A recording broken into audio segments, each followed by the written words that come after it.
நீங்க வந்தாலே ரெக்கார்ட் ஆகுற மாதிரி செட் பண்ணிட்டீங்களா?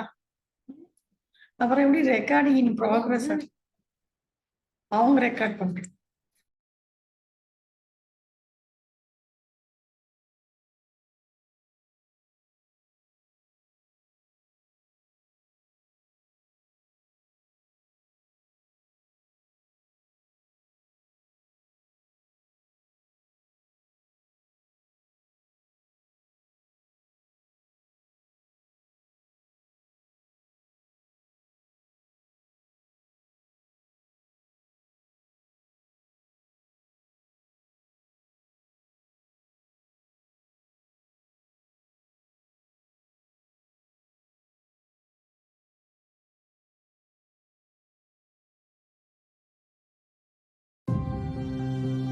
मिशन लाइफ का मंत्र है लाइफस्टाइल फॉर एनवायरमेंट।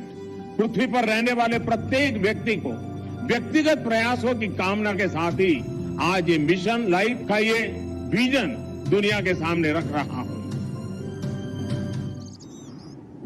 प्रकृति बेटा, पृथ्वी पर तुम्हें क्या करना है तुम्हें पता है ना? मुझे लोगों को प्यार से इंस्पायर और लाइफ के लिए एजुकेट करना है ताकि वो नेचुरल रिसोर्सेज का उपयोग कर इस पृथ्वी को बचाए रखें। इसमें तुम्हारी मदद करेंगी ये 3 चीजें। पहली, टियारा ऑफ फ्लावर्स जो तुम्हें हमेशा हैप्पी और एनर्जेटिक रखेंगे। दूसरा, ये बैज ऑफ लाइफ जो लोगों को पर्यावरण के लिए लाइफ जीवन शैली की याद दिलाएगा।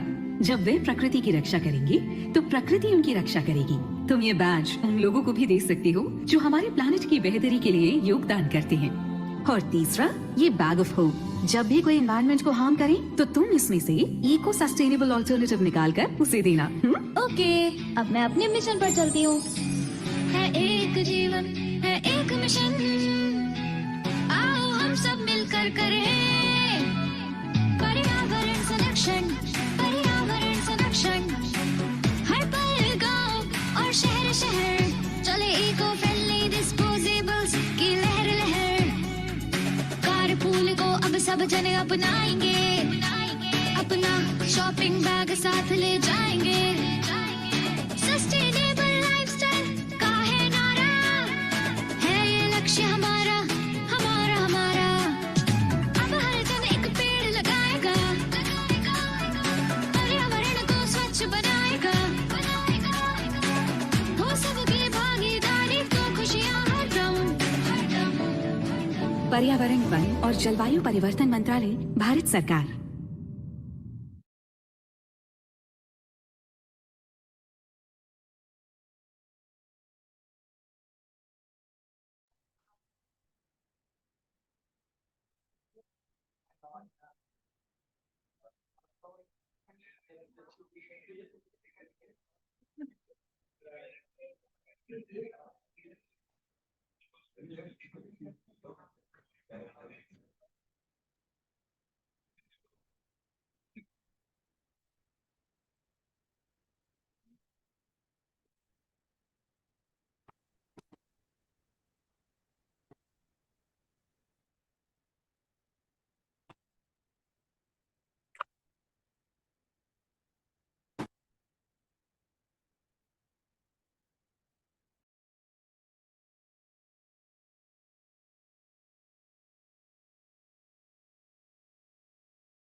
मिशन लाइफ का मंत्र है लाइफस्टाइल फॉर एनवायरमेंट। पृथ्वी पर रहने वाले प्रत्येक व्यक्ति को व्यक्तिगत प्रयासों की कामना के साथ ही आज ये मिशन लाइफ का ये विजन दुनिया के सामने रख रहा हूं।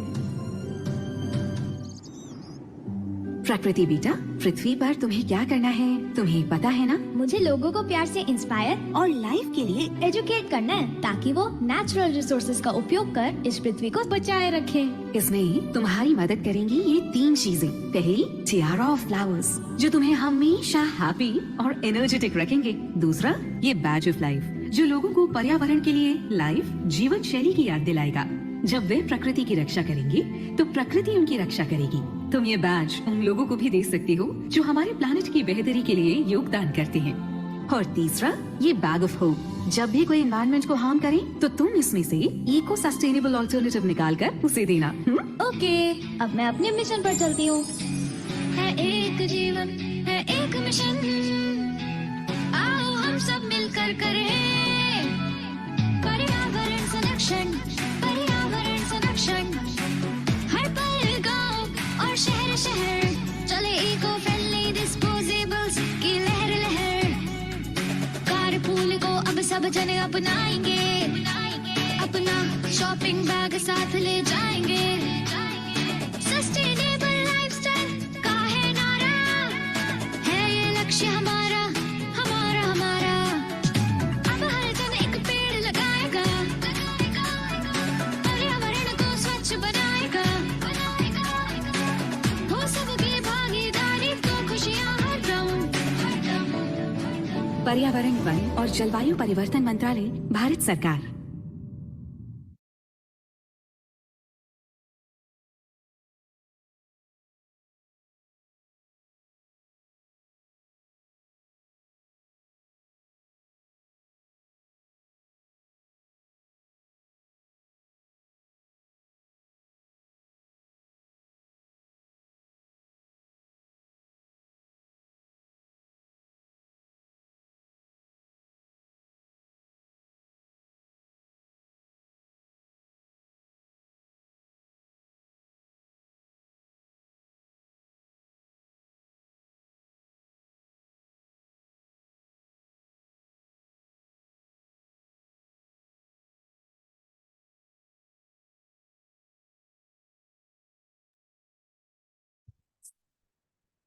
Hi, good afternoon, everyone. Am I audible?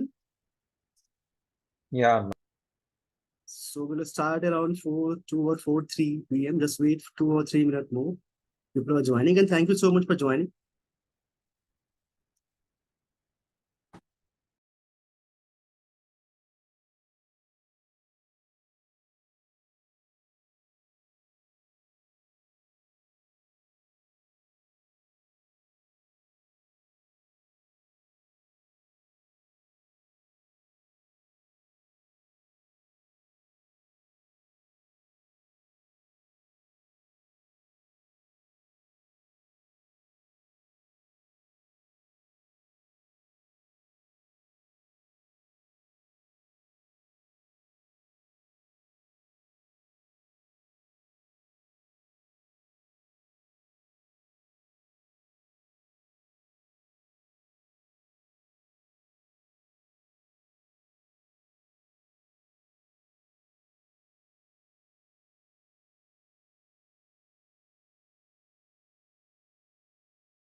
So we are playing video of Mission Life, as this webinar is supported by Mission Life of Ministry of Environment. And we also thanks Carbon Market Forum and Center for Sustainability, PhD Chamber of Commerce for supporting this webinar. So we will again play video of Mission Life so that each and everyone can adopt a sustainable way of life.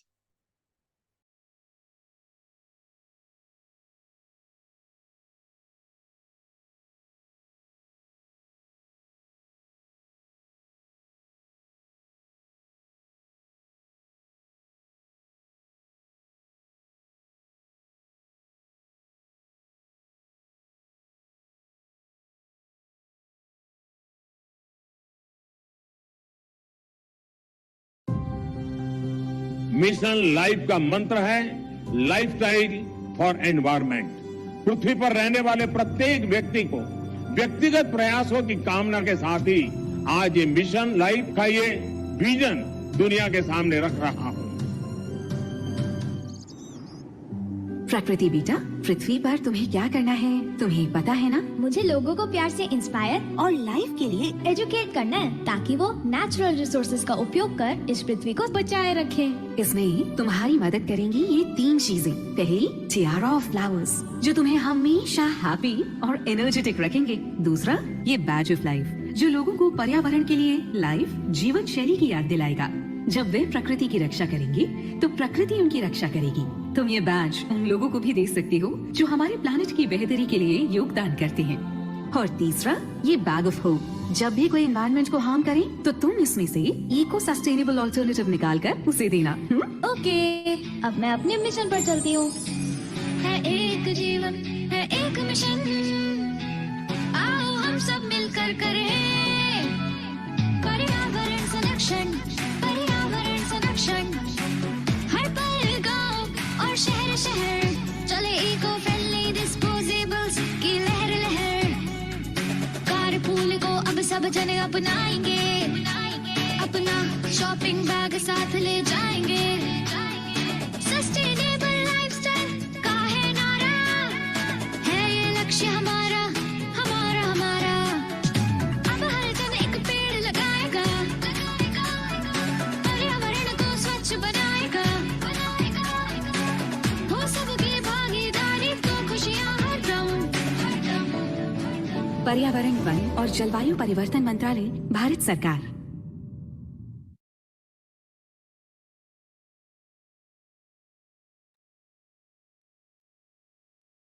Start right now. So, good evening, everyone. My name is Arman Ahmed. I will be moderating this webinar. I am lead partnership at FITSOL, and I welcome to all for today's webinar, which topic Race to Zero, role of the carbon credit trading scheme in driving India's net zero industrial future. So, as we know, India has committed to achieve net zero emission by 2070 with an interim target of reducing emission intensity by 45% by 2030. So in this, CCTS represent a significant step in aligning industries with this goal through a robust market-based framework. And as we know, this webinar is organized by FITSOL with the support of Mission Life, the Government of India's initiative promoting sustainable lifestyle.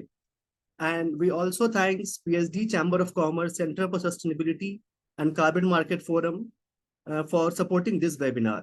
We are pleased today for a panel of highly respected experts who bring valuable perspective from policy, business, and on-ground implementation. So first, let me introduce them to all of you.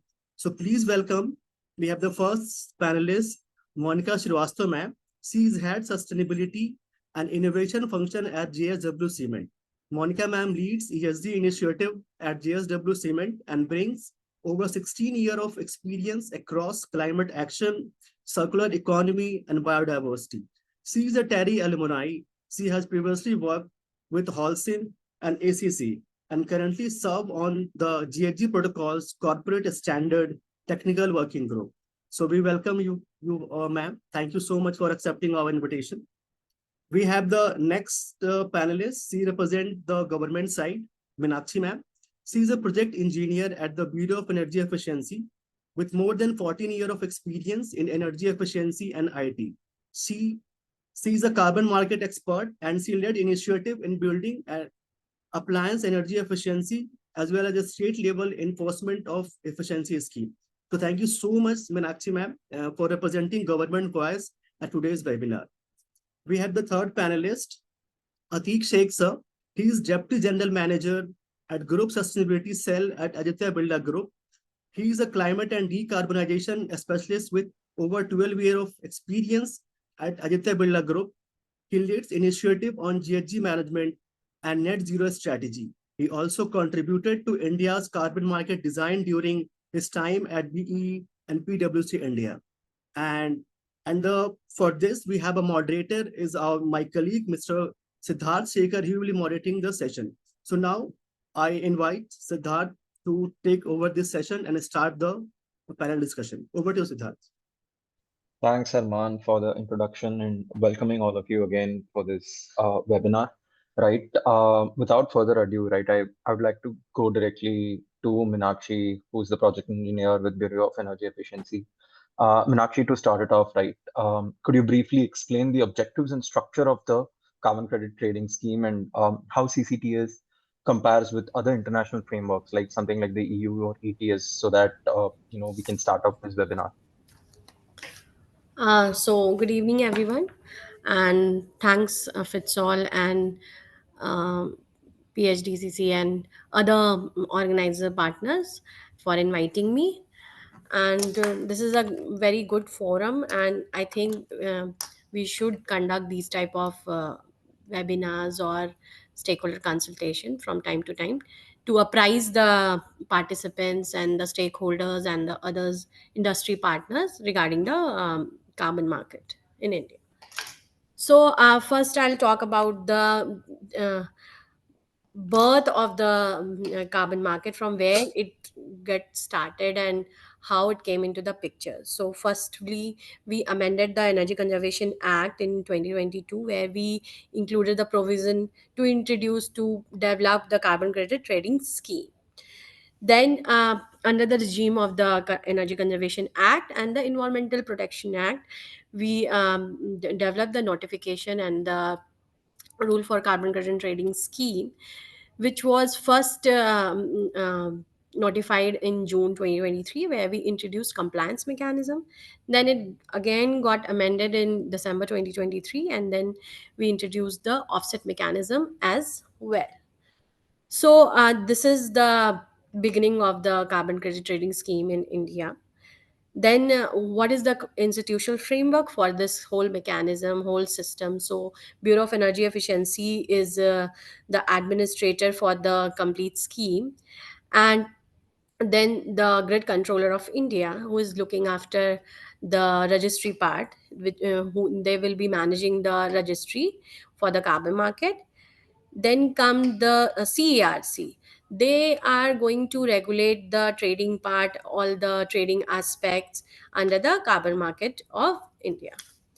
Then the central government, the MOP and MOEFCC introduced and developed the National Steering Committee for the Indian carbon market, which constituted line ministries, industry partners, then think tanks, and other special invitees. Wherever is required, we invite them as well in the committee meetings, which is being chaired by the Secretary MOEFCC and Secretary MOP. So this is the institution and overall regulatory structure of the scheme. Then we are having two schemes: compliance mechanism and the offset mechanism. So first I'll talk about the compliance mechanism. So in compliance mechanism, uh, it is a transition from the pact, if you can say, where we are giving targets to the obligated entities. So they are getting the greenhouse emission intensity targets by the central government, and currently we are covering almost 8 sectors, which are cement, then iron and steel, chlor-alkali, textile, petrochemical, pulp and paper, uh, what others, refinery, and uh, what I am leaving, aluminium, sorry. So these are the 8 sectors being covered, and it is covering almost 743 industries under this compliance mechanism. And as maybe you all knowing about that, the draft targets has already been pre-published by MOEFCC for the public comments. We have already got the comments for the aluminium, cement, chlor-alkali, and pulp and paper, which are being processed, and soon we will be having the final target notification for these 4 sectors. And other 4 sectors we will be Completing the last date for the public comments is on, I think, 3rd of August. And then we will be processing those comments as well. And finally, the final target notification for all the 8 sectors will come into the picture. So this is all about the compliance mechanism. And to provide the um, procedure to tell the OEs how to do all the compliances, what is the system, how to file the application, how to give the data to us. So we have developed a procedure document for compliance mechanism, where we have elaborated all the steps in detail, to not just to give them a procedure document, that what are the things and what are the to do list for the for being to participate in the compliance mechanism, but also to maintain the transparency about the scheme, which is very important, which is very critical. That transparency should be managed and maintained by the complete partners of the system, whether it's a bureau as an administrator, or this is the stakeholder, or the OEs, or the validator and the verification agencies. So everyone has to maintain the transparency, which is very critical and important for the complete mechanism. Now we'll talk about the offset mechanism. So it is the voluntary project-based baseline and credit mechanism, where the non-obligated entities can register their project, and based on their eligibility, and if their projects get approved, then they may get the credits for those projects. So currently 10 sectors has been already published, which includes energy, industry, agriculture, waste handling and disposal, forestry, transport, fugitive emissions, construction, and solvent use.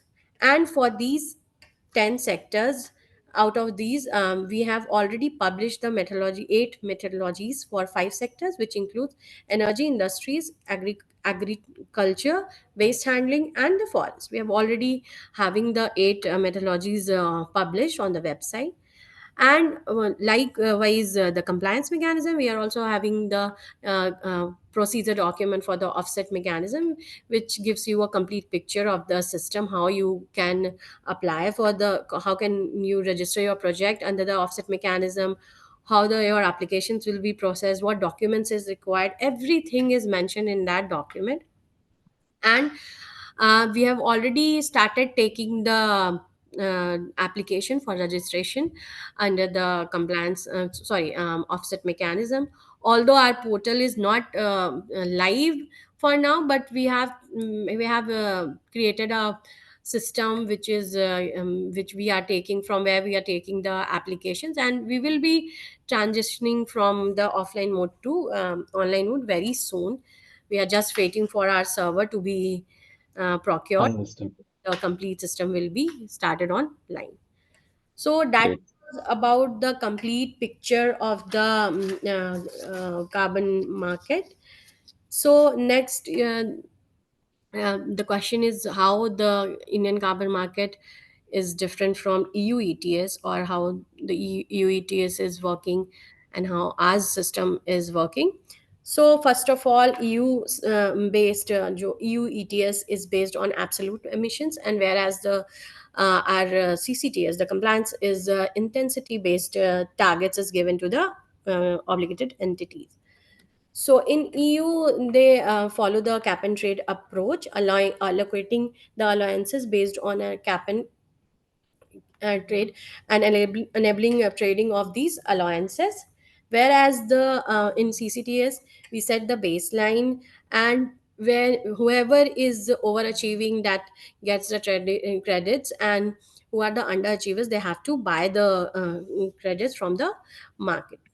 So in EU ETS, entity pay for every ton of CO2 emitted by them, whereas in the CCTS, only the who are not able to achieve their targets given has to buy the credits, or they have to spend money for buying the credits.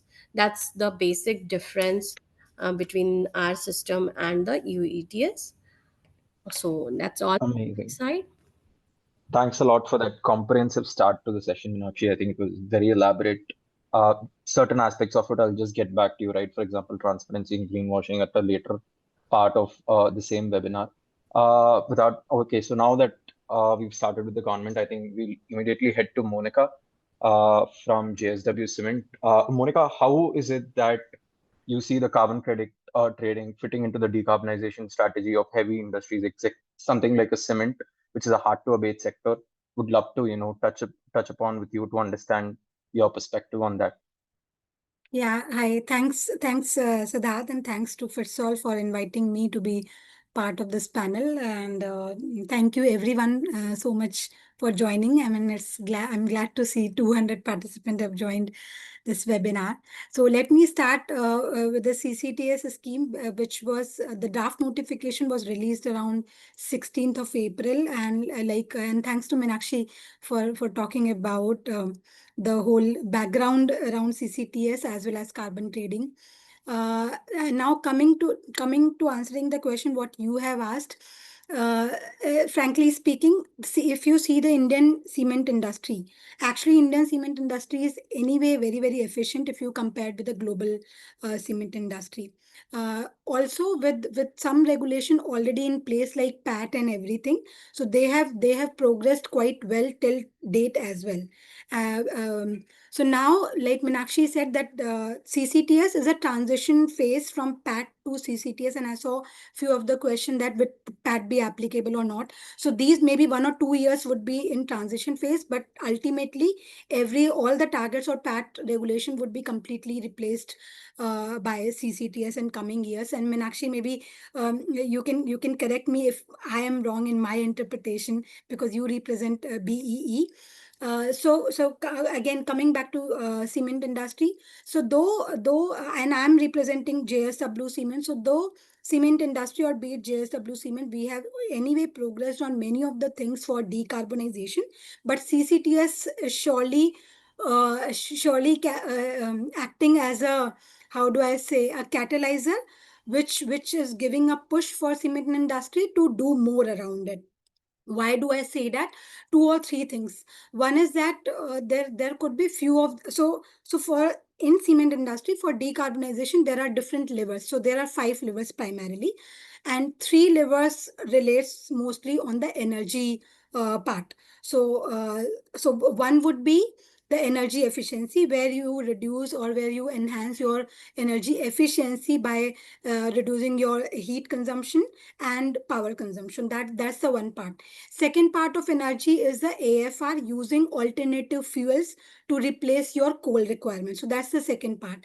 And third is that whatever power you are using, so that should be more or less from the green sources. So it shouldn't be the coal-based power plant. And however, there are other levers as well, which is like CCTS and clinker substitution, but those I'm keeping right now as a separate thing, because right now, because the CCTS is primarily transitioning from PAT, they have mostly focused on the energy efficiency measures as well.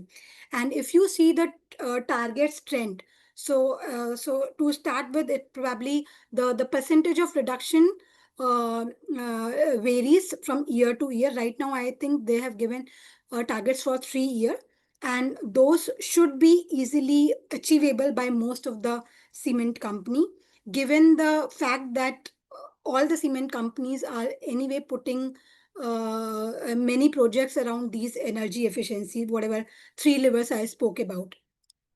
So that part is done. But when you talk about some of the measures, for example, carbon capture and utilization, those projects are very, you need lot of finance, you need lot of research around it.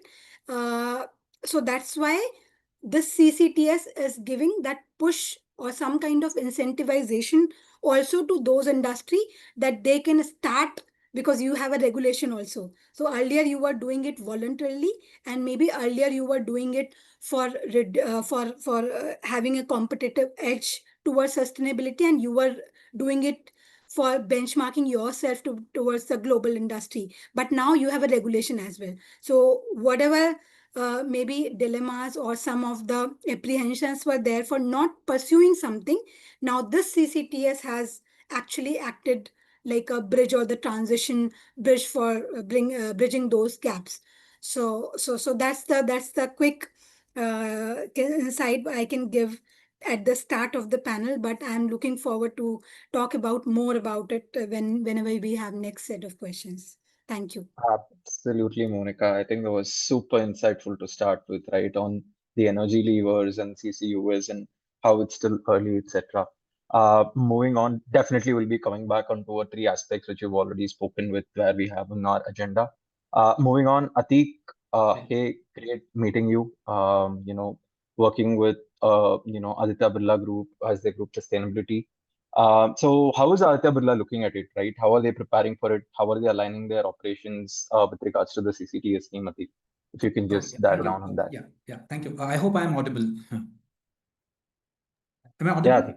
Yeah, Yes, okay, yes, thank you. please go. Thank you. Thank you, Siddharth, and thank you to Fitsol team, and thank you to fellow panelists from BE and JSW Cement for setting the context and highlighting some of the important aspects in terms of institutional framework, decarbonization approaches, etc. Now, I'm from Aditya Birla Group, and if we talk about, as Meenakshi mentioned, in CCTS, we have 8 sectors, of which we have operations in 4, and of 743 sites, around 75 of our sites are having emission intensity targets, which are in draft stage now. And of course, we will have those targets visibility once the final targets are published.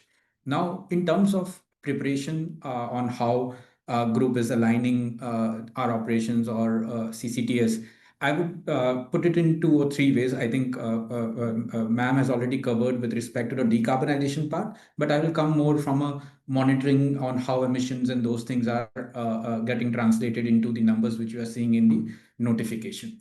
Now, as Meenakshi ma'am explained, that CCTS compliance mechanism is getting transitioned from perform, achieve, and rate scheme, and most of the sites or the sectors which are in CCTS are already there in the PAT scheme. So of course, that means that we are also building on the framework of energy consumption, the data collection, which is happening through the PAT scheme from 2012. Now, the energy managers who are already working at the site, I think they are already familiar with the basic formats which changes which have been done in the baseline calculation sheets, etc. So I think one aspect is that many times a lot of understanding is required what goes back into the calculation, how different elements are treated in emissions calculation, like exported power, how intensity is calculated. So I think we are spending a lot of time in terms of talking to our energy managers, explaining them how the emission intensity targets are getting calculated, etc. At the same time, what is happening, because as Meenakshi also mentioned, that it is getting transitioned from from PAT scheme, which falls under Energy Conservation Act, then the targets are coming under the Environment Protection Act, and of course, because it is a greenhouse gas emission intensity, the sustainability teams are also getting interested in that. So it is creating interest across the stakeholder group, be it from environment department, sustainability, legal, process, operations, and everyone is concerned on how the targets are going to play. Because like as we see that there are a lot of variations in how the targets are there. The sites which are having a high emission intensity are getting a higher target as vis-a-vis compared with the sites which are having a lower emission intensity. So a lot of interest is coming. We are trying to evaluate on how these targets are going to play vis-a-vis the operations which we are planning in terms of the decarbonization actions, levers, etc. So a lot of interest is coming, and still there are certain challenges to understand on how the intensity and those things are calculated. But of course, the work has already started in terms of understanding the formats, evaluate how we are progressing against the targets. All those elements are also going on that part. Also, one aspect which I want to highlight from a preparation point of view, which is very different than what it was under the PAT scheme. In PAT scheme, if you will see, the targets were given, say, for 3 years, which means suppose it is targets are in 2012, then the verification will happen in 2015. So you have 3 years time to prepare and implement the measures.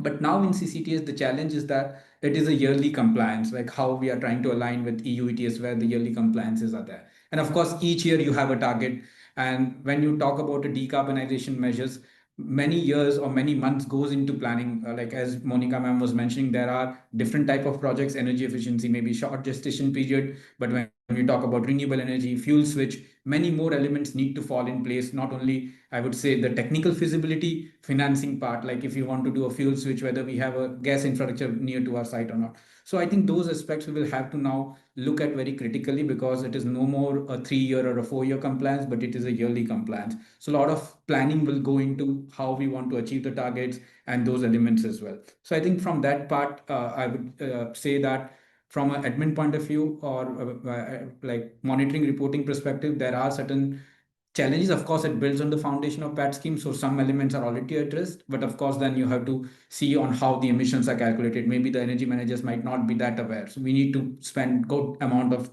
capacity building knowledge on how this will be evaluated. Then second, building awareness across different teams, because each team will have their own interest to see how we are performing, what could be the legal implications, what could be the sustainability implication. So we have to spend time on that part to bring all on the same level as well, and of course the coordination between different departments.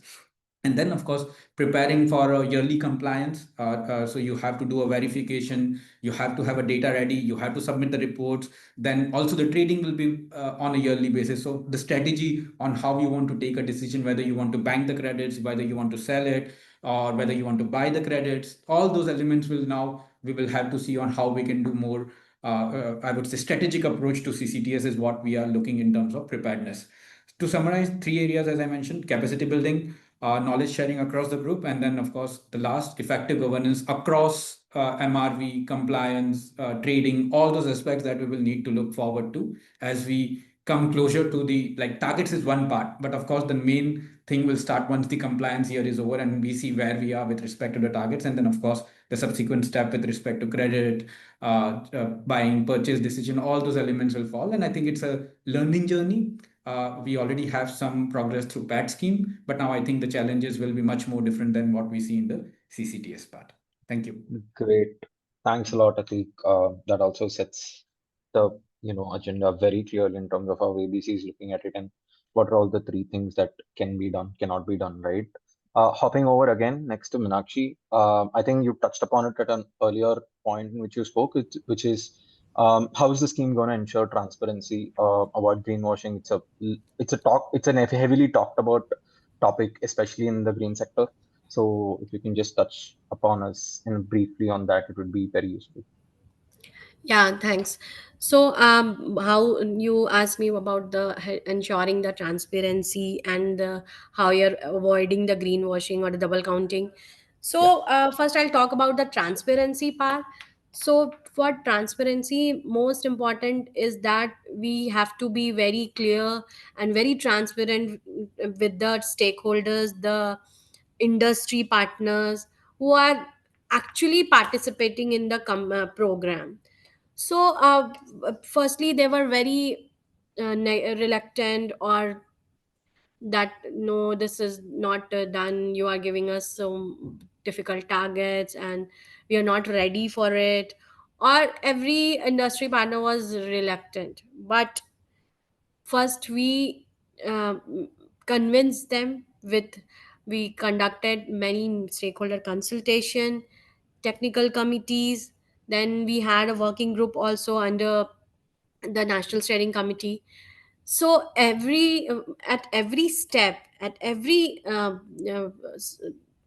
stage of the we proceeded further towards the development of the scheme. We involved every stakeholder, every industry partner, the industries, just to maintain the transparency. This is the very critical part. Then secondly, we are going to digitalize the complete system, where the compliance mechanism or the offset mechanism, or we talk about if we're going to have the digital MRV also. And we are trying to develop a ecosystem, you can say, where everything is available, everything is getting reported, and uh, it's so transparent that everybody knows what is happening, what is there. and nothing is being hidden. So first is the digitalization of the complete system. Then we are also working on developing a system where we are doing the empanelment of the ACV, the verification verifiers.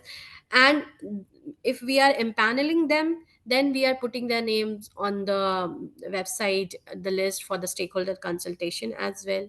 Then we are developing blockchain based registry, which is very nowadays you must be knowing that this is the best technology, which is where the bitcoins are working, and which is very strict and uh, transparent and secured.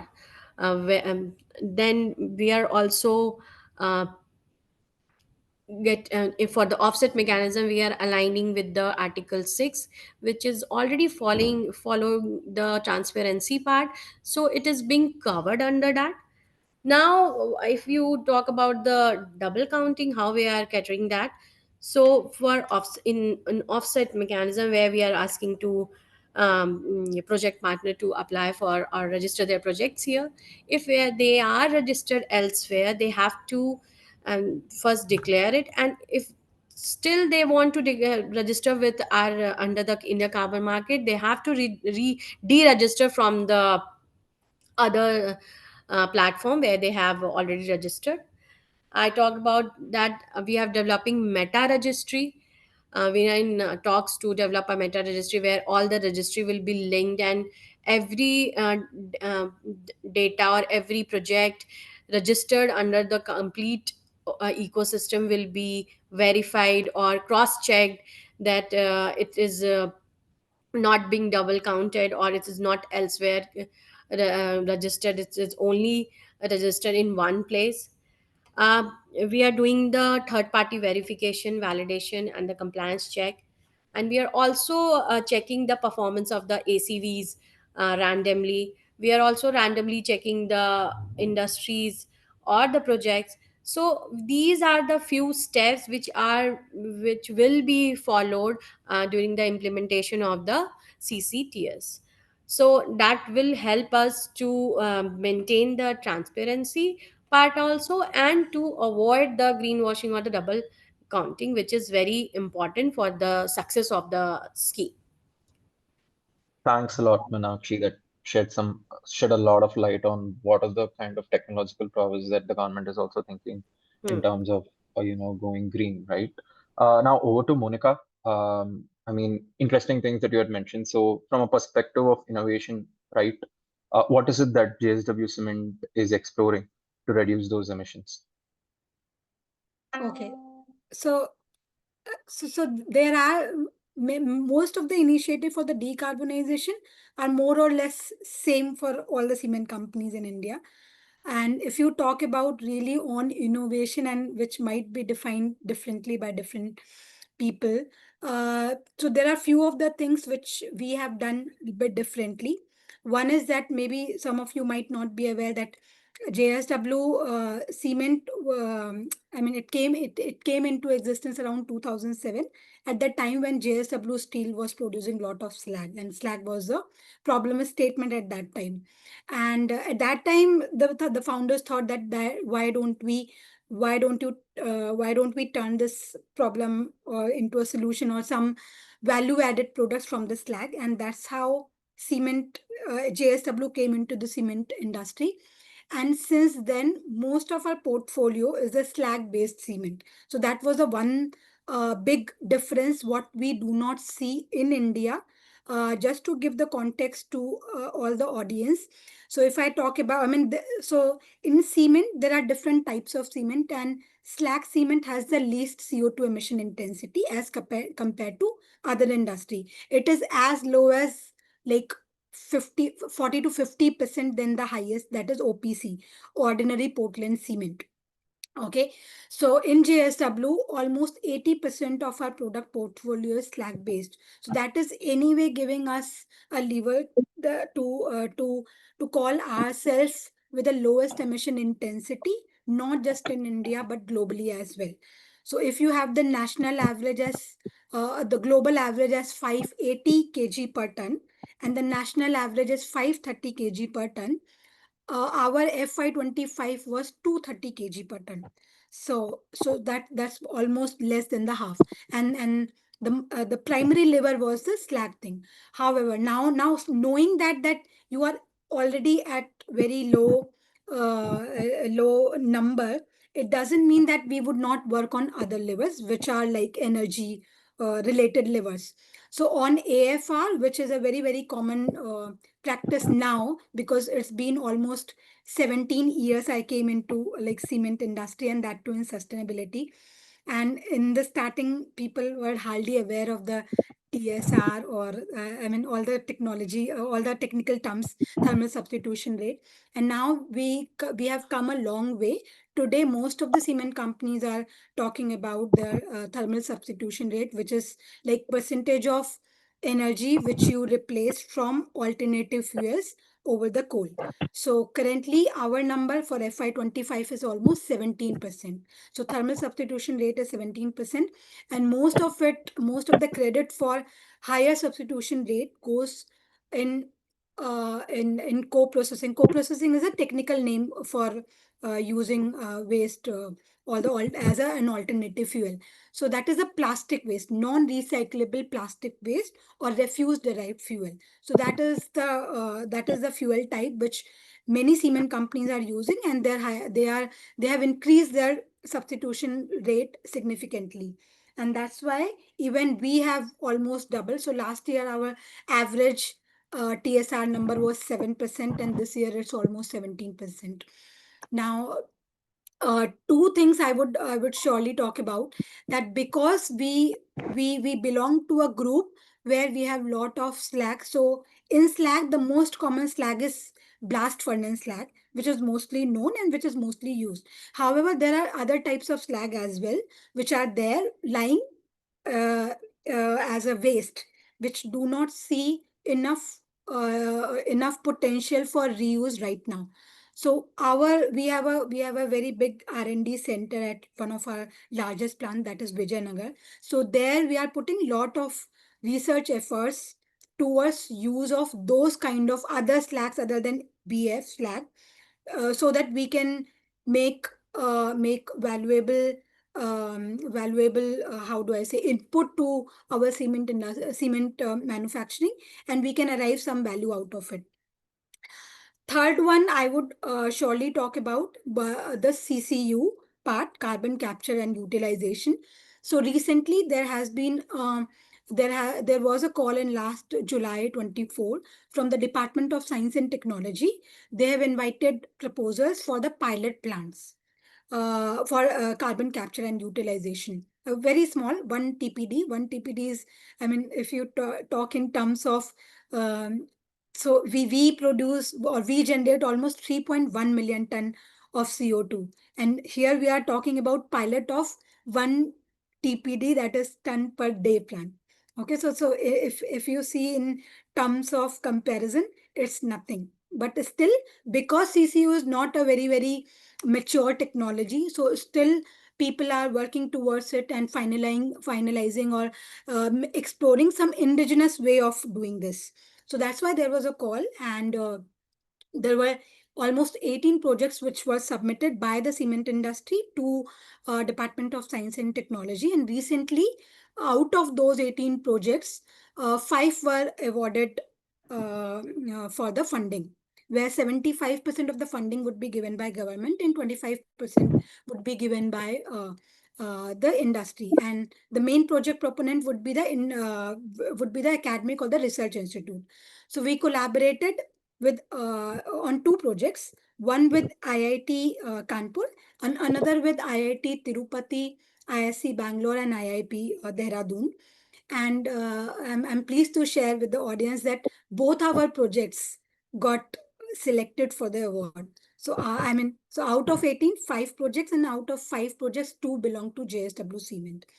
And the main principle or main technology what we are talking about is on mineralization.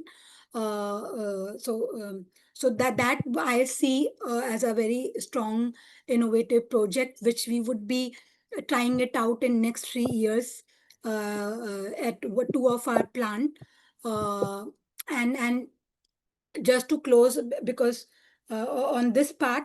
So we believe in open collaboration and open innovation. So whatever we do, and we are talking on a very how would I say, we all have a shared goal of reaching net zero, of saving our planet, be it at India, be it at planet level, or be it at country level. So whatever we do, even out of these 5 CCU projects, whatever is finalized and seen as the best project, probably that would be replicated faster than the other projects. So all the 5 projects would be implemented in some time.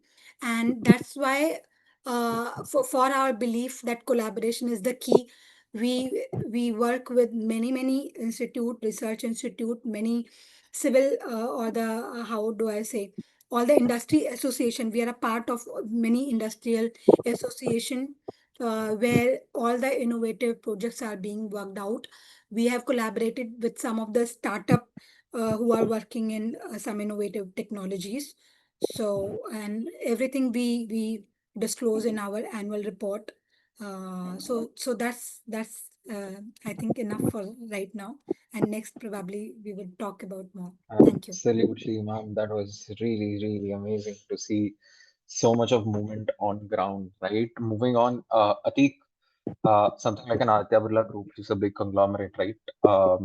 What is the kind of role you see someone like an Aditya Birla Group playing in creating market demand for something like carbon credits? Okay, yeah. No, I think this is one of the concern which we see when we talk about the carbon market is the demand part.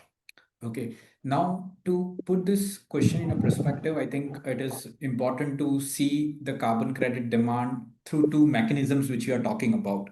Like as mentioned in the previous talk by one of the panelists, that India is going to come up with the 2 mechanisms. One is a compliance market or compliance mechanism, or what we call it as an emission trading system, where the emission intensity targets are there, and whoever is the good performer will get the credits, whoever is a bad performer will have to buy the credits. And of course, then there is a voluntary carbon market where entities choose to, I would say, a cooperative organization, etc., registers a project in a carbon market. And then, of course, there are players who buy these credits voluntarily to meet their goals. Say, for example, in airlines, you talk about meeting the CORSIA goals, which is a compliance for them. But of course, the corporates can buy the credits from a perspective of meeting their voluntary goals, be it emission reduction or a carbon neutral or a net zero, the terminology for the sake of that. But when we see from a compliance market perspective, I think the demand part or the supply part, as such, we as a corporate do not or cannot decide what will be the demand for the credit in that, because of course the compliance market works on the principle of the targets, how stringent it will be. If you have many good performers, there could be a excess supply of the credits. If there are bad performers more, then of course there will be demand of credits. And this, I would say, the lever to decide on the target stringency or what could be the threshold in terms of emissions which can be emitted, etc., is decided by the government. And of course, then the corporate have to, or a site have to follow that in terms of meeting that. So of course, when we talk about from a compliance market perspective, if we are performing good, we will be getting the credits. And if we are not, then we will have to buy the credits. So from a demand point of view, I think in a compliance market, the corporate will like to see how they can generate more by implementing a decarbonization measures. So that is where I will leave from a compliance market perspective. So ideally, like you can say, we do not have a very significant role in generating demand. It is more or less decided by the regulators or the policymakers to what type of cap or what type of targets can be set, and then they can create those signals to have that supply and demand for the credit part. But when it comes to the voluntary carbon market, of course, the demand mostly is going to come from the corporates because they will have to meet their climate goals, etc.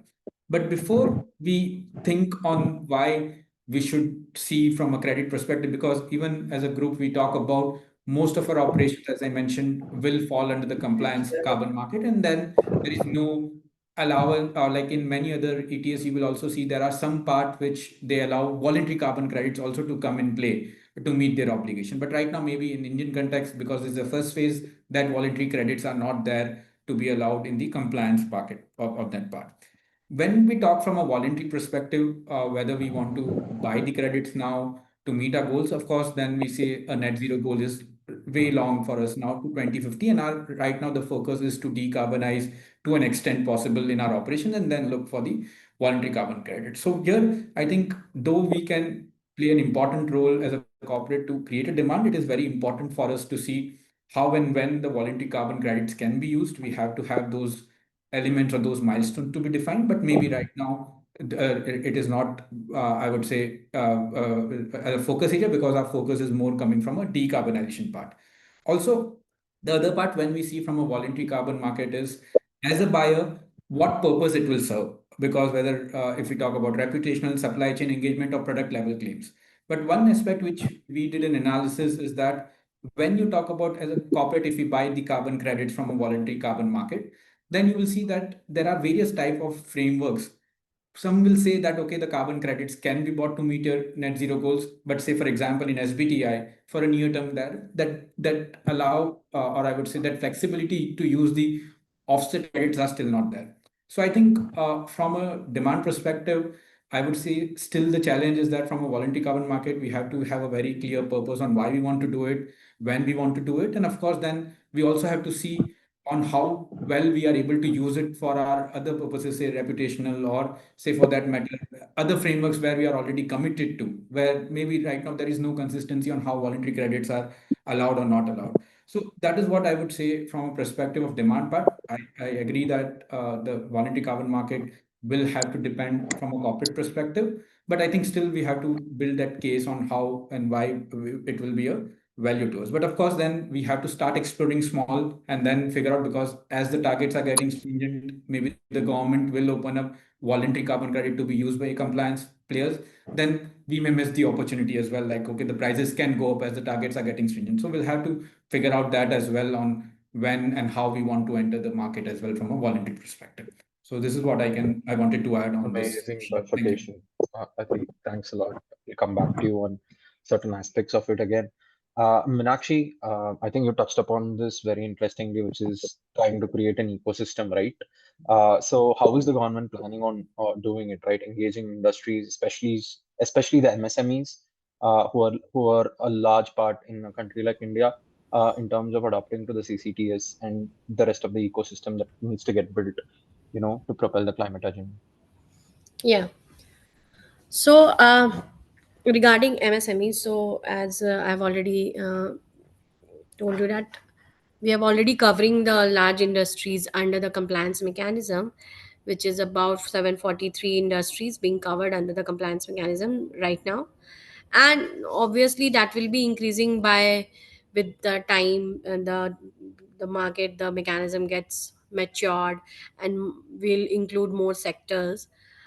But obviously that doesn't include the smaller sectors, the especially the MSMEs. So but they have the option to register their projects under the offset mechanism if they are eligible for that.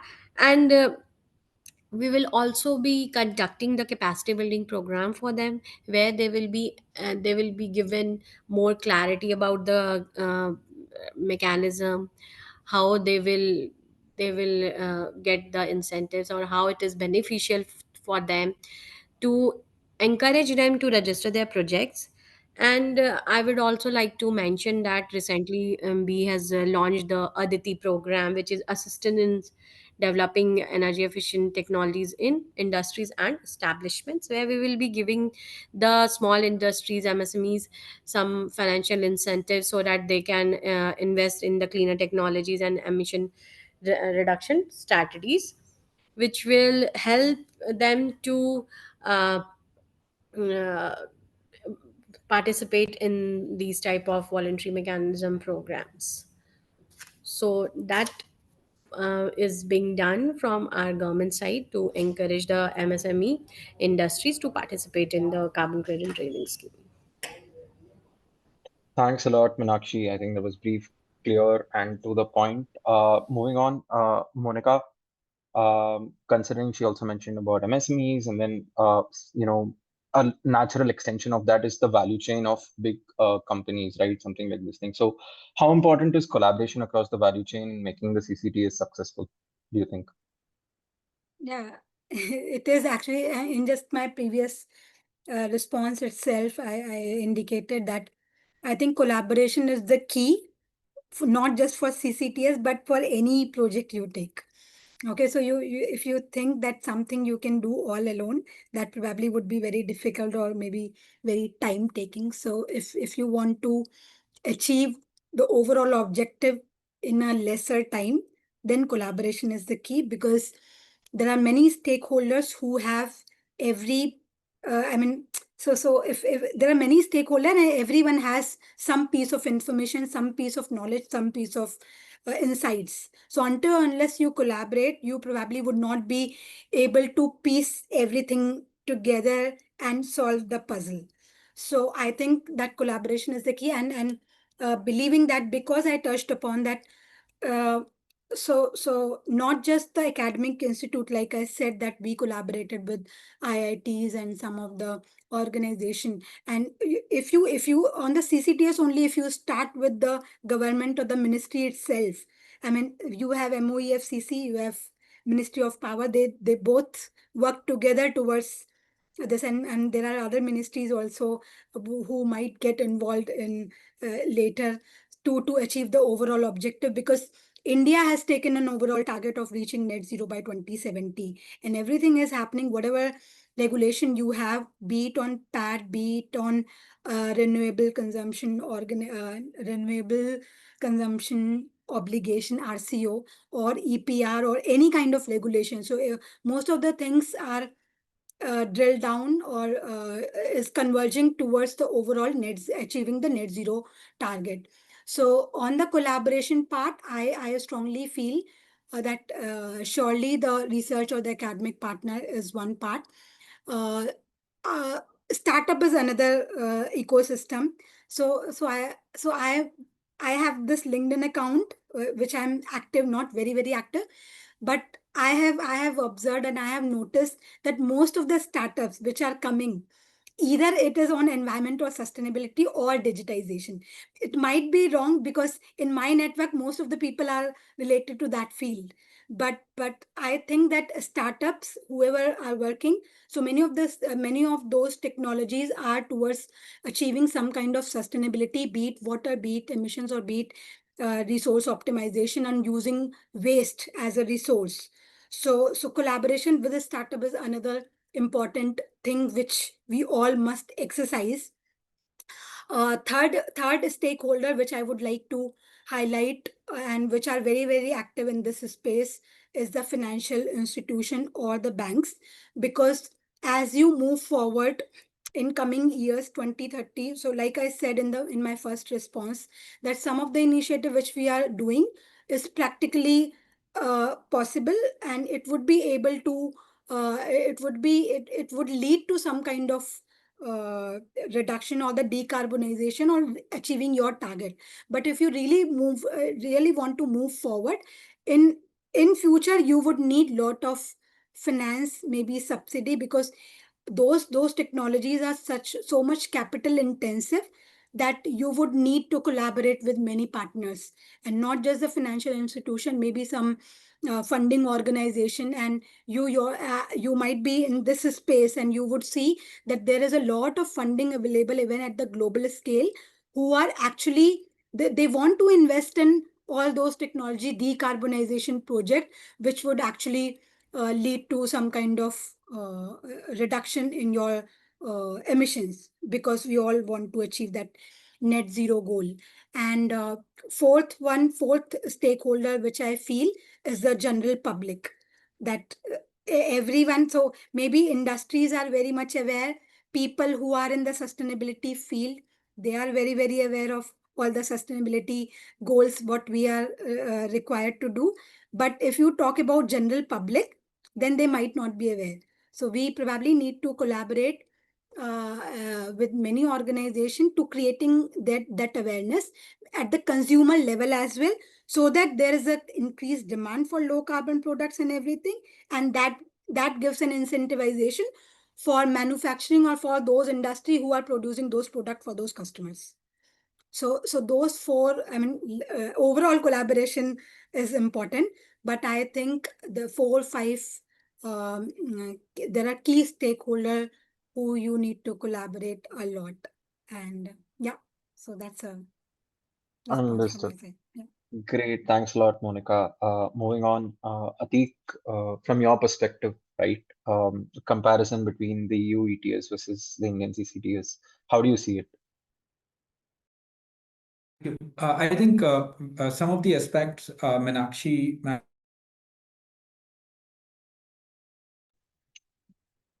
Hey, Atik, I think you're stuck, if I'm not wrong. Yeah, we lost him. I think we lost him due to internet. Arman, can we move on to the next question? Yeah, And yeah, once we can Atik is move back, to we- Meenakshi, ma'am. Yes. Hello, Meenakshi.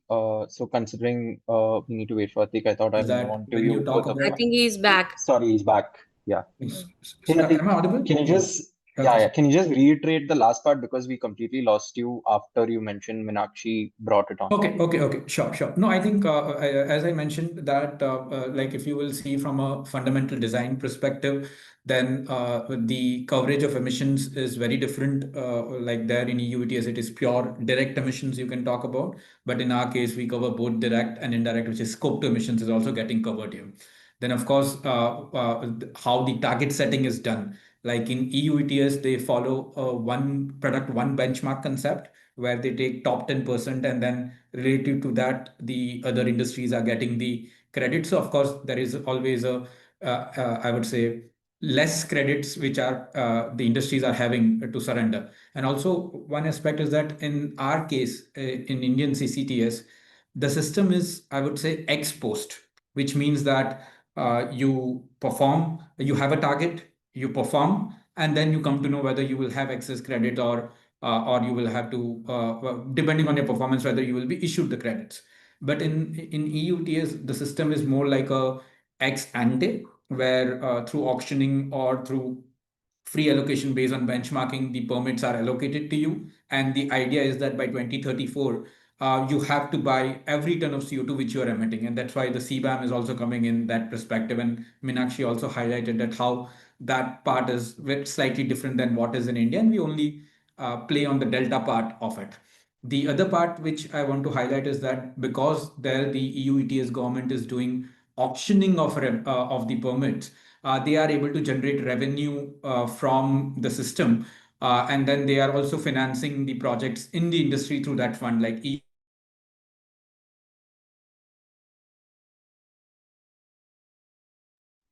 I think we've lost him again, folks.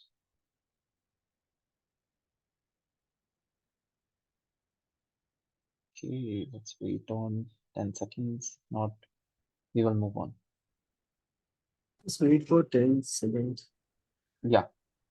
see that many CCU projects, heat pump. Atik, Yes, sorry for butting in. I think we lost you again after you had sorry. mentioned this is how CBAM came into, how they are using CBAM came into play after the government auctioning the permits. Can you just reiterate whatever you mentioned after that?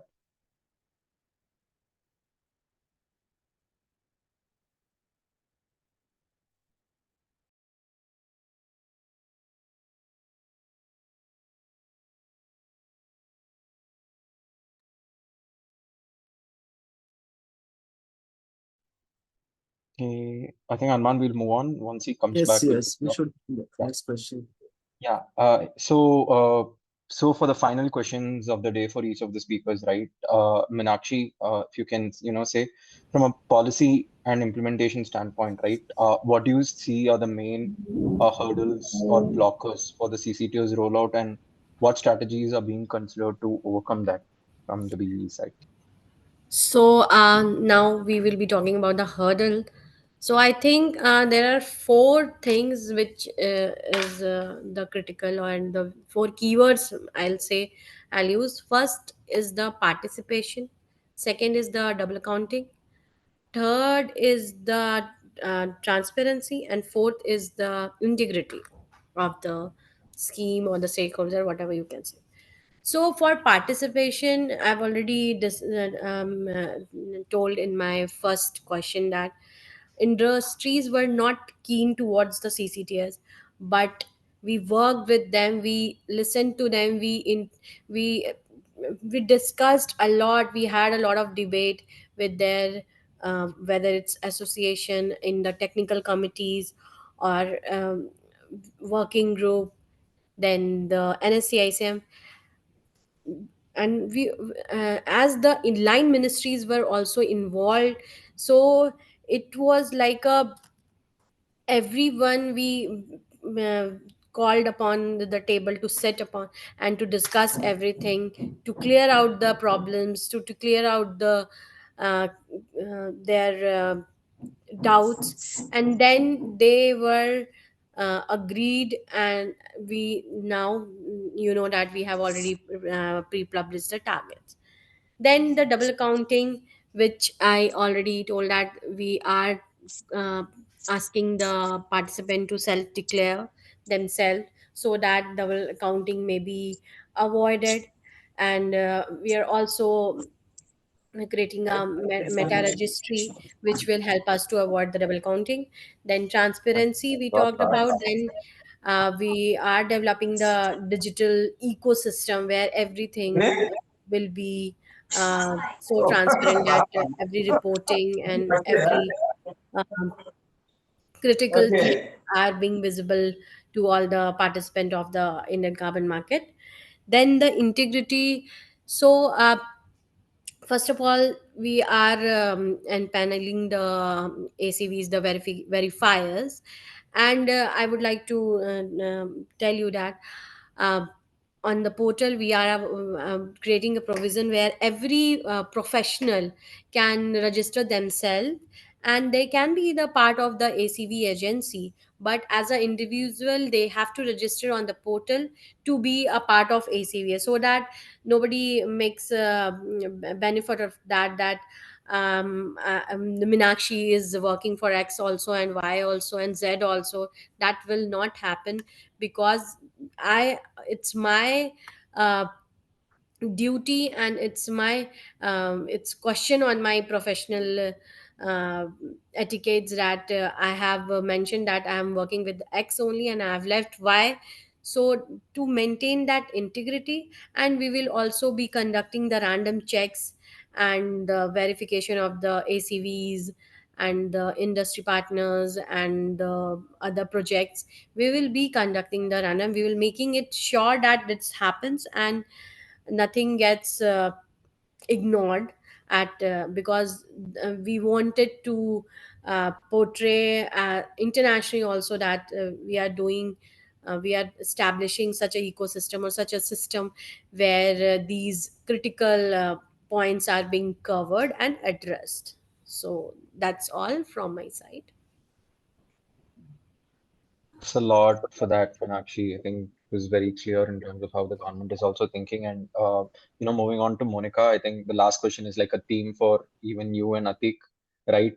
What do you see are the key challenges the industries like yours will be facing from an implementation perspective of the CCTS? I know you did say it's going to be an easier conversion from PAT to CCTS, but still, what is it that you're seeing, and what are the way forward from this perspective? No, it's not that easy. Maybe for 1 or 2 years, it might look easy. Overall monitoring might be difficult in the initial years because we are transitioning from PAT to CCTS. So people who were like energy managers, so they probably would take some time to get the hold of that, how this PAT emissions target are converted into CCTS emission targets, because you have a lot of emission factor and all those things, and it has happened in all, I mean, even in my company, that so there were a lot of engagements, lot of conversation around the topic. So while it was a bit challenging, but it was a good thing as well, because many people started speaking about it. So because once something comes into regulation, you have more and more how do I say, focus in being compliant. Okay, so we shouldn't be non-compliant in next year. So let's start working on that. And once you start working on that, that means you need to understand the whole basics around it. So I would say that that was challenging as well as a good thing as well. Now coming back to overall challenges, what CCTS puts forward for the industry. I probably would speak from the cement perspective. So right now for us, CCTS is focusing on energy part. But in cement, if you see, almost 60% of the emissions are non-energy, non-fuel. So it's actually the process emissions.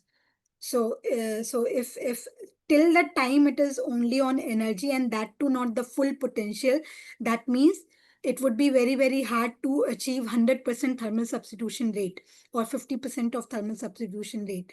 So leaving aside, so if for clinker is the intermediate product, so for making 1 ton of clinker, if you emit say 850 kg of CO2, okay, so maybe 300 would be coming from the fuel, and 500, almost 500 is coming from the process emission. That means limestone calcination part.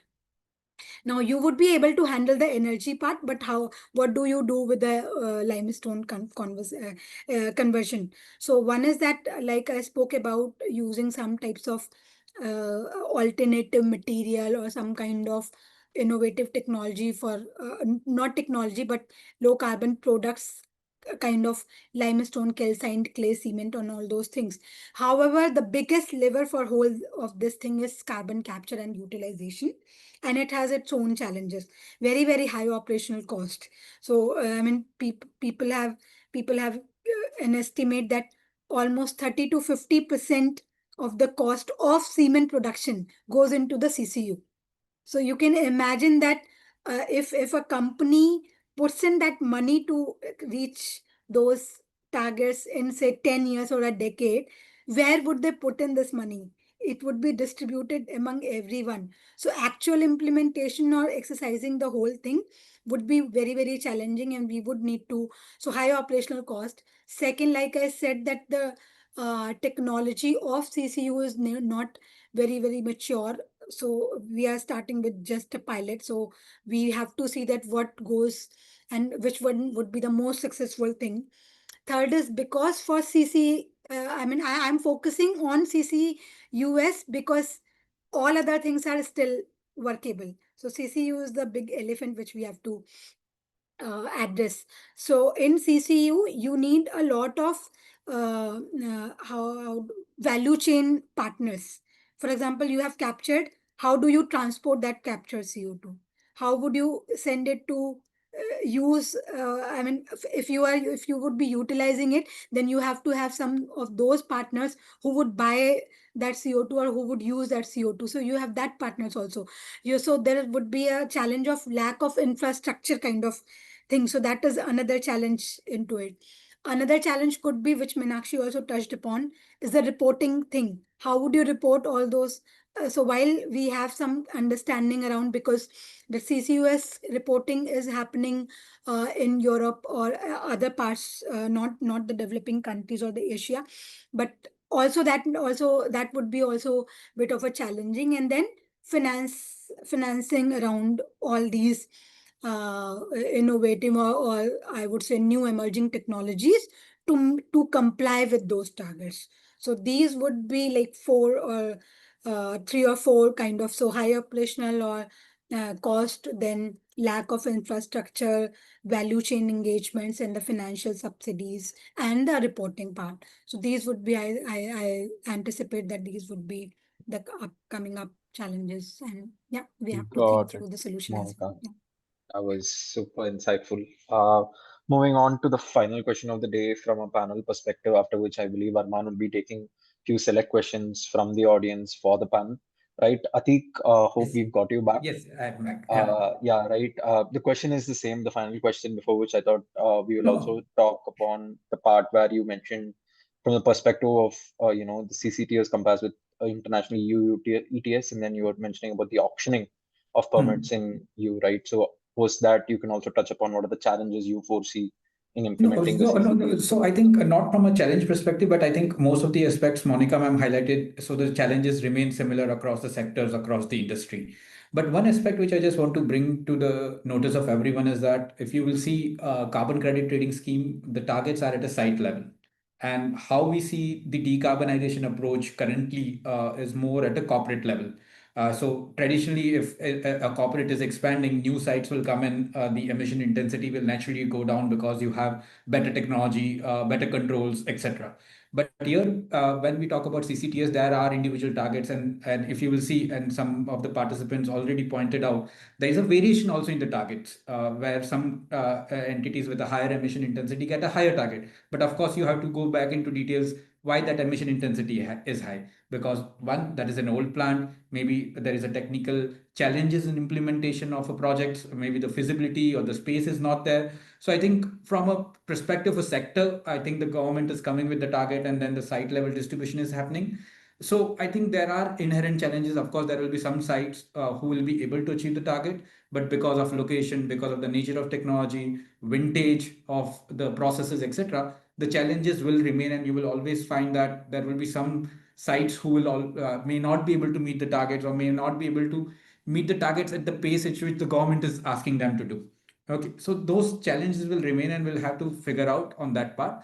The other part, which I think is also I was trying to highlight in EU ETS, is that you get a perspective for next 5, 6, 7 years, where they call it as a phases, and there is a visibility in terms of targets or how the caps are going to reduce. So I think one way to look at it, once this 1 or 2 years are over, I think we will have to look from a perspective on the long term in terms of CCTS, so that there is a clarity on the industry on where we are supposed to go with respect to the planning of decarbonization measure, because the planning has to be do for like 5 or 10 years, not just 1 or 2 years, when you talk about reducing the emissions from a capex, or like as Monica was also mentioning about the financing, technical feasibility, implementation. So it is not easy to implement all those things in 1 year.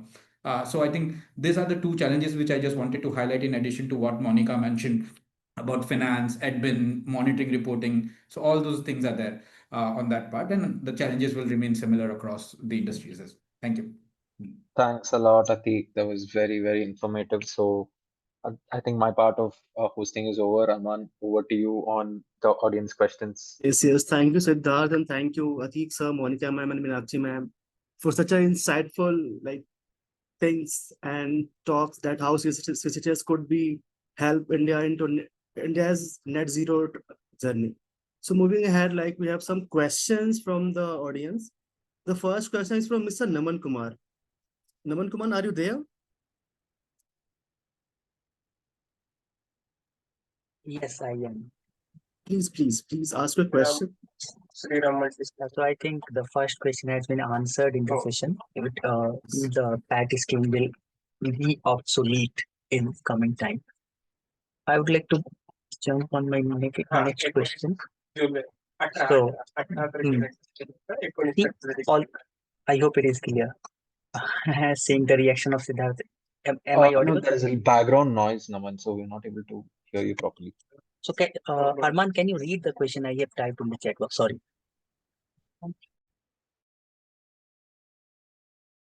What is, can we assume that is in coming time PAT would be obsolete and CCTS will only drive the environmental conservation initiatives? That's okay. That has been answered.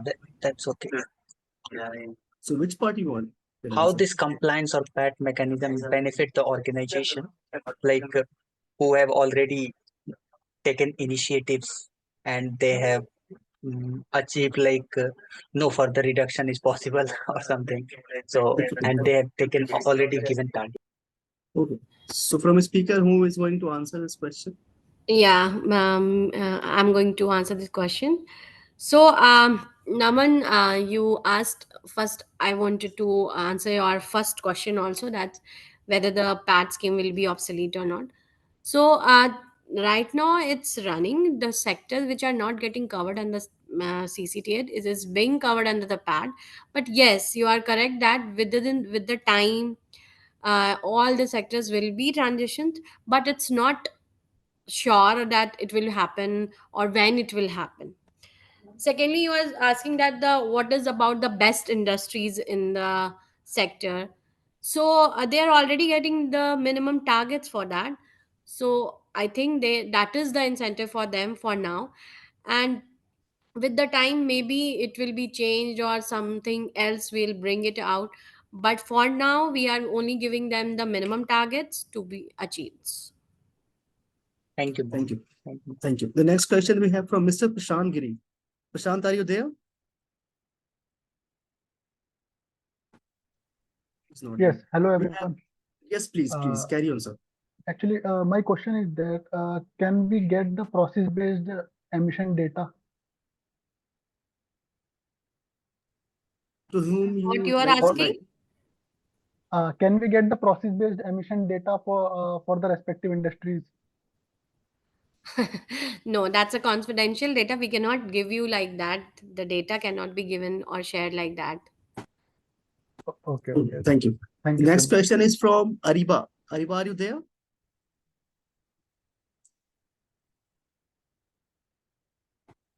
She is not there. We have next question from Kiranji. Mr. Kiranji. Yes. So actually, Sir, my please question carry. is related to the. Am I audible? Yes. Carry on.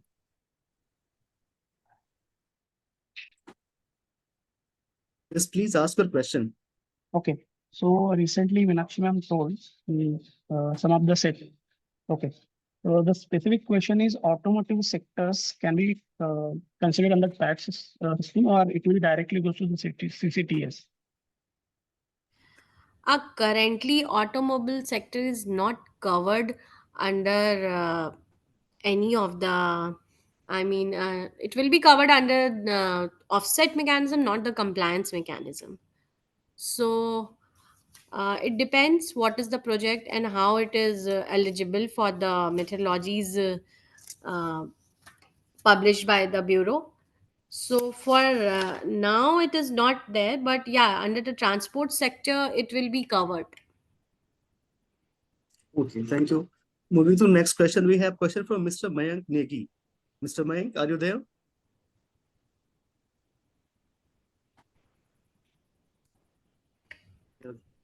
Left. We have question from Mr. Chetan Dhawat, sir. Chetan, sir, are you there?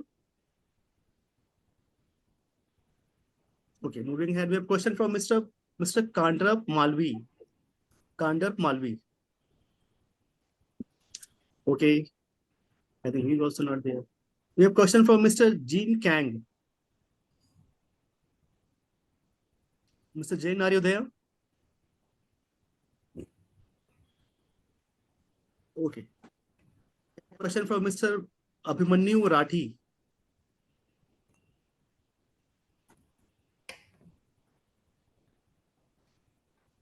I don't think Avenue is there in this corner, man.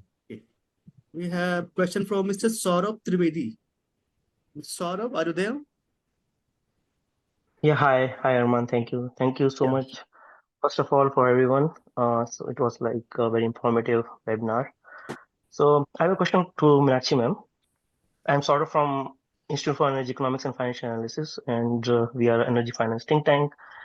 We're also working on this topic very closely. I have a specific question to Meenakshi ma'am is that we all understand that ETS is a very highly regulated market where the supply is primarily driven by the strictness of the cap or the baseline in Indian CCTS, Hmm. which is set by the regulator. Hmm. And we have seen in other ETSs that in the initial years, because of the political economy, the targets were, or the cap that has been set, were always very lenient, and that seems to be an indication here as well.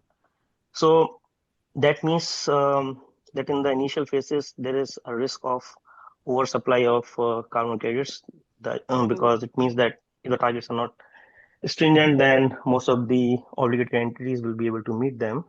Hmm. So in that case of oversupply, is BE planning to have some sort of mechanism to regulate such oversupply? I think Yeah. that is important to signal the credibility of the CCTS upfront, and also more importantly to set the right long-term investment signals. Yeah. Thank you. So thanks, Saurabh, for the question. So first of all, you are absolutely right that in initial year there will be oversupply. So to cater that, and obviously it will take some years or to getting the stabilization in the market. So we are working on developing the market um, stability mechanism to stabilize the market. So that is already in the pipeline, and we are working on that. Thank you, ma'am. Moving to next question, we have question from Mr. Subrat Das. Sir, are you there? He's not there. He is there. He is there in the call. Is there? Yeah, he's there in the call. I don't think he's. Go on. Wait. So moving to next question. I think it's not. We have. Okay. These are the question on the chat box. Is there any question apart from the chat box? You can ask to our speakers. I mean, this is question again. This is sorry if I can ask.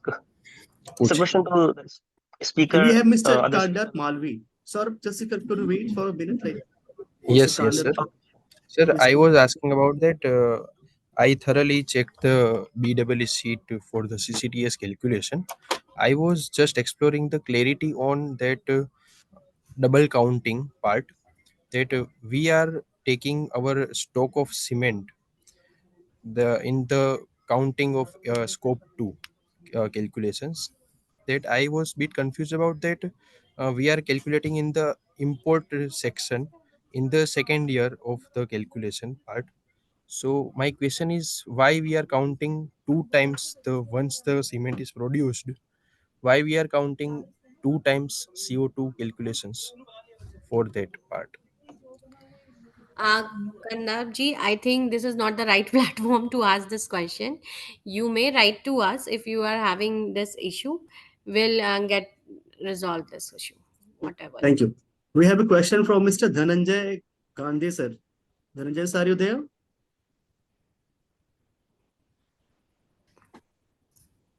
He's not. We have a question from Mr. Oshin. Yes. Hi, everyone. I'm Oshin. I had a question regarding would solar manufacturing cover under CCTS? I know solar generation, power through that is, but would manufacturing can get some credits under this as well? You have to check the methodologies under industries. Maybe it will come, but actually we are publishing the methodologies in a phased manner. We will be having more than 100 methodologies in some time, but and right now we only have 8. So there is a long journey.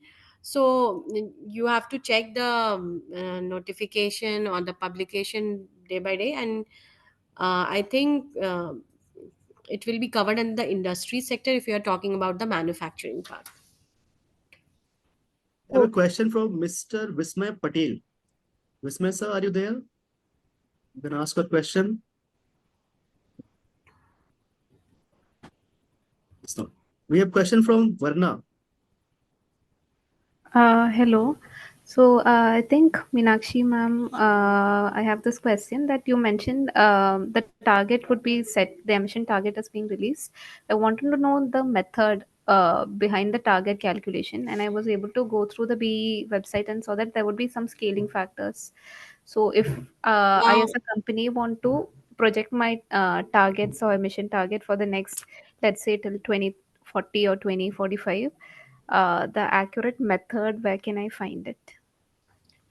We don't publish the methodologies on a public forum, but it was approved and it was discussed in the technical committees, and the national steering committee approved it, but we don't publish it on a for a public. Okay, okay. Thank you. And We have a also, question. Yes, please, please, yes, Varna. the second part is the blockchain you mentioned. For transparency, which platform is being considered, or is it an exchange? How can end users use it, and the ETA for that? No, I'm not getting your question. You're asking The what the platform. second question, yeah, We will be platform. using Hyperledger Besu. Okay. And how do we access it? Is it like through a normal exchange? Uh, Actually, it is being developed, and I'm not the right person to answer this question. But Hyperledger Besu is used as a platform, and it will be anchored by the Linux Foundation. And I think you will be the whoever is the participant, whoever is required to see the things it will be visible to them only, but the registry part is only for the mm, yeah, grid controller of India and bureau. The relevant part, whatever is to be uh, provided to the participant, will be shown on the ICM portal. Okay, thank you. Thank you. So we have only 5 minutes left. Is there any question from the audience side? And we have two more speakers, so we can also ask to them also. We have Monica ma'am from GSW, Atik sir from Aditya Birla. Is there any question? I have a question to Meenakshi ma'am. So I wanted to Okay. understand in terms of timelines, by when can we expect additionality and other such tools along with methodologies to be available in the public forum for project development? That is being developed. It is under process. It will be very soon. It will be published. Okay. Thanks. Last question for the speakers. Hi, I'm Mayank. I have a question for Meenakshi ma'am. As we see that the CCTS is progressing, just wanted to check as far as already ETS systems which are established across globe, how are our CCTS is going to interact with those complex systems? For example, CBAM is also coming up. They are putting certain rates for the import of products. How that interaction with the CCTS will happen, and similarly for global organizations like for Article 6.2 and 6.4, how those things will be interacting with our own CCTS. So the registry is being developed for the international purpose also. That's why I called it a meta registry. We are developing it. So we are developing the provisions where they can, for particularly for the 6.2, 6.4 on the ICM portal, where they can register their, I mean that they can put their projects on that. And we are creating a system where the credits can be transferred from transferred with the bilateral or multilateral countries. It is already being covered. Thank you. So is there any question from anyone? Or shall we? Yes, I have a conclude this? question. Yes, please. Make it fast. Yes. Yes, please. Yes, I have the question for Meenakshi ji and Atik ji. So I want to know what are the scopes for startups to join hands with your organizations in order to work on CCUs, carbon capture utilization, and also what are the scopes for like plastic utilization or plastic to be used for co-processing? Meenakshi ma'am, would you like to go first or should I? Okay, so first of all, for the plastic, it will be covered under the waste handling or so. And the other, what you asked about? So the co-processing part in the cement industry, that was for CCUS, I think you are asking. Yes. I was asking what So are the maybe scopes you for can startup? you can write to us that we are we can have a meeting or a discussion, because we will be developing the methodologies for the CCUS, so we can have a discussion over it. So you are mm, most welcomed here to discuss all these issues.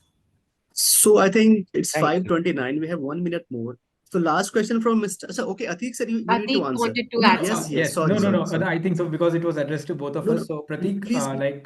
from CCUS and other perspective, like as mentioned, we have sectors where such applicability is there, and we are exploring projects on that part, evaluating what kind of technologies, flue gas, all those things we are evaluating. So you may reach out to us, and with our partners from Aditya Birla Group, Aditya Birla Science and Technology Center, we do evaluate such things, and we will connect on that part to take it separately.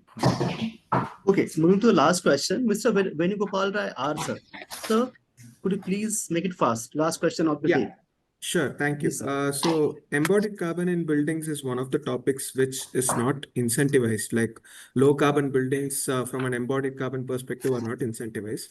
Is there any scope for buildings with low embodied carbon to get carbon credits? So that can be a motivation for developers to move towards low Okay, carbon no. credits. So I just wanted to ask the experts, Monica ji and Meenakshi ji, if they could share their inputs on this. Monica, ma'am?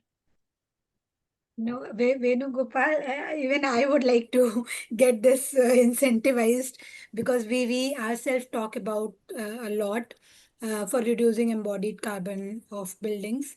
But I don't think that right now there is anything around it. Maybe Meenakshi can talk, more. But I remember vaguely that there is some uh, recent notification, but I'm not sure whether it has included buildings or not.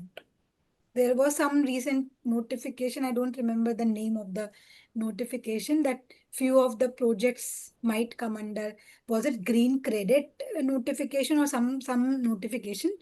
But I have to check if buildings was a part of it or not.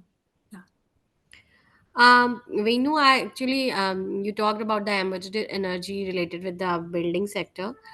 So, building actually is a very difficult area to be worked upon, because you must be knowing that the urban local bodies are involved in that. So, we work the building. I used to work in the building sector, and we developed a system for the building material, but somehow some technical issues, it was not working right now. But I hope that that will work soon, very soon, because the building team is working with them, and I think there is some uh, project, or there is some discussion going on regarding the star rating of the building material as well. So I think that will help the building sector, or about the building material sector regarding this. And if you are talking about how it will be included in the CCTS, so maybe in future, because I already told you, it is now, for now it is 10 sectors. Maybe in future more sectors is being covered, and we expand. So it's a very niche stage to discuss this, but I think something will happen for sure to include the building sector in the CCTS as well. Thank you so much. Sorry. Yes, please, ma'am. Arman, sorry. Just Yes, to add on, because I just checked the green credit, so I vaguely remember. So it has something around sustainable building, but it does not talk specifically on Yeah. embodied carbon. Embodied carbon, Yeah. yeah. In fact, embodied carbon was added in the ECSBC latest Yes, revision as a yes. chapter. Correct. But look forward eagerly for incentivization Yes. of low carbon buildings. Yeah. Yes. Thank you for Thank you, clarifying Venu. it. Yes. Thank you so much. So I think it's time to conclude this webinar. And thank you so much for joining today's web session. It is clear that CCTS scheme is just not a regulatory tool, it is a strategic enabler for industries to reduce emission while staying competitive. And at Fitsol, we are building the digital infrastructure to support this transition from carbon accounting platform to emission data solution. If you are interested in collaboration, we would be happy to continue the conversation. And my name is Arman Ahmed. I lead the partnership and collaboration. So thank you once again, and wishing you a sustainable evening ahead. Thank you so much. Thank you. It was great having all of you. Thank you, folks. Arman. Thanks. Have a great week. Thank you. Thank Thank you, you. Arman. Thank you all the participants as well. Thank you. Thank you, Yes, Monica. looking Yes, forward thank to you. more such Yeah. collaboration. Yes, Yeah. yes. We'll connect. Yes. Yeah, Sure, yeah, sure. sure. Thank you.